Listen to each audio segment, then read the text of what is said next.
श्री स्वामी समर्थ मैत्रिणींनो, आज आहे प्रगट दिन. त्यासाठी आम्ही इथं गजानन महाराजांच्या मंदिरात आलो. आतलं मी शूट केलं होतं, पण त्या क्लिप माझ्याकडनं डिलीट झाल्या, म्हणून म्हटलं चला बाहेरूनच थोडंसं दाखवते. नंतर आम्ही तिथं महाप्रसाद वगैरे घेतला आणि घरी आलो. तर घरी आल्याच्या नंतर रात्री जवळपास 8-8:30 वाजता अचानक फोन आला की बाबाचा मुखवटा आपल्या घरी आणायचा आहे म्हणून. तर मग मी त्यांची छान तयारी करून बाबांचा मुखवटा आणला आणि ते स्थापन करून घेतलं.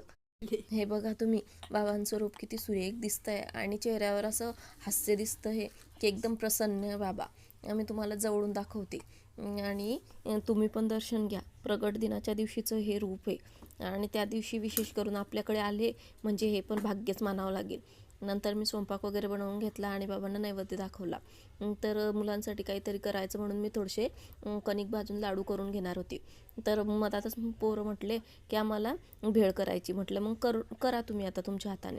तर त्यांनी चिरचार वगैरे केलीच आणि मी सांगितल्यानुसार आणि भेळ तयार करून मलाही एका प्लेटीमध्ये खायला दिली. तर किती छान वाटतं ना मुलांनी आपल्याला काहीतरी दिलं की. आणि नंतर मग त्यामध्ये मी साखर वगैरे काढून घेतली, मिक्स करून घेतले आणि थोडंसं ड्रायफ्रूट त्याचे हे असे लाडू बनवून घेतले. मुलांना छोटी भूक असली की एक खाल्ला की बरं. आणि रात्री मी बदाम, मनुके असे